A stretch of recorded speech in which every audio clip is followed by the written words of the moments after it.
Big news about Donna Adelson. She has found a new home. Hello, everybody. My name is Emma, and I am back with some new insights into Donna Adelson's new placement by the Florida Department of Corrections. And at the end, I'll also give you a quick update on her appeal and the latest development in the case at the trial level. So, on December 9th, Donna Adelson was transferred to her forever home at the Homestead Correctional Institute located in Miami-Dade, closer to her former home in South Florida. This will make it easier for friends and family, such as her husband, Harvey Adelson, to come and visit her. The facility sits on 205 acres of land and has the capacity to hold 668 women. Now, we call this her forever home, but it is not unprecedented for inmates to be moved to different facilities within the Florida Department of Corrections, or even to other states that have an exchange program with the state of Florida, as this had happened to Charles Adelson. All right, let's go.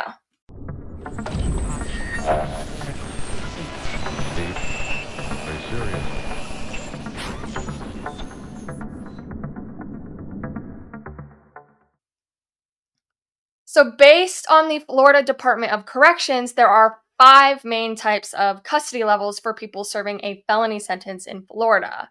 The first is community custody. This is the least restrictive and often involves release and community programs.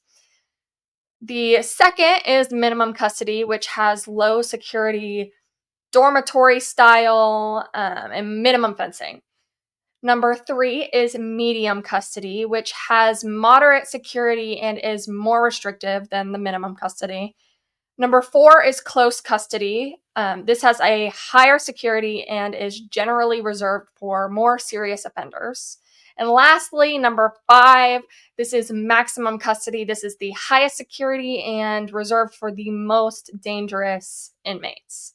Now, Homestead Correctional Institute in Florida houses female inmates with minimum, medium, and close custody levels. How it works is upon entry, an inmate completes an automated questionnaire, and the questionnaire assesses aggravating and mitigating factors and then assigns a point value, which corresponds to their custody grade. Several of these factors include crime severity, criminal history, sentence length, behavior, escape risk, medical needs, and even gang affiliation. Currently, Donna has been assessed to have close custody classification. In the Florida Department of Corrections, close custody is a high-level security of classification for inmates deemed to be high risk to themselves, staff, or the public. This means that the inmate is in a single cell with limited access to programs, showers, and the commissary.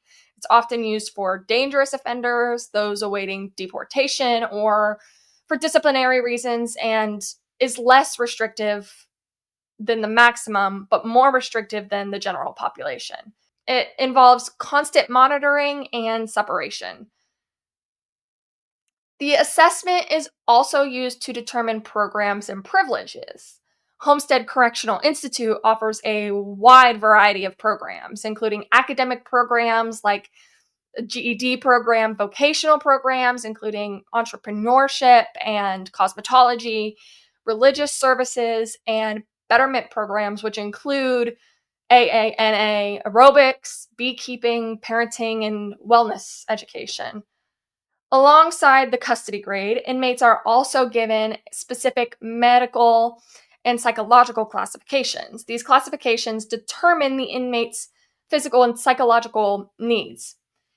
There are 5 medical grades. They range from M1, medical grade 1, to M5. M1 is simply routine care. M2 means the inmate has a stable chronic condition that requires care every 6 to 12 months. M3 is also for stable chronic illnesses, but requires care more frequently. This is every 3 months. Inmates with a medical grade of 4 require more frequent care than every 3 months.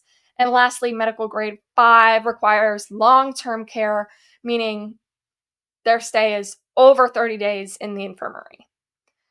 Lastly, on this topic, I'll just mention briefly that there are also psychological grades, which number S1 to S3.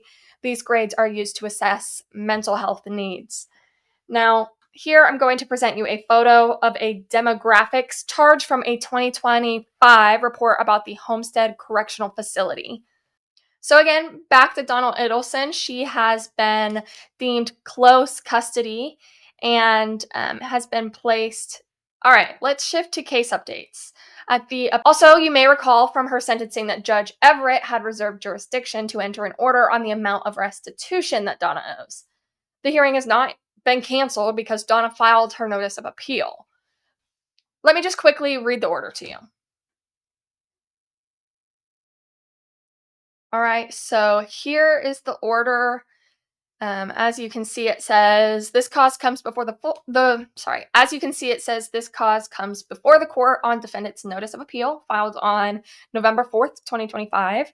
During sentencing, this court reserved jurisdiction for a period of 60 days to determine the cost of prosecution requested by the state. After the filing of the notice of appeal, the court lacks jurisdiction. After the filing of the notice of appeal, this court lacks jurisdiction to hold an evidentiary hearing on the matter. And then they go to cite Rogers v. State, which provides that where a trial court reserves jurisdiction to determine a restitution amount at a later time and the defendant files a notice of appeal in the interim, the trial court is divested of jurisdiction over the issue while the appeal is pending. Accordingly, the hearing scheduled for December 8th, 2025 is canceled. So that would have been 2 days ago. Should it be necessary, the parties may seek a hearing on the cost of prosecution following the conclusion of the appellate proceedings. And then they go on to cite Skaggs v. State, which states that the intention to reserve jurisdiction was satisfactorily stated. On remand, the trial may reimpose those costs of prosecution since it had satisfactorily reserved jurisdiction to do so. This has been done and ordered in Chambers, Leon County, Florida, Thursday, November 6th, 2025. Okay, well, everybody, thank you for watching, and I will see you again on Deep Dive True Crime.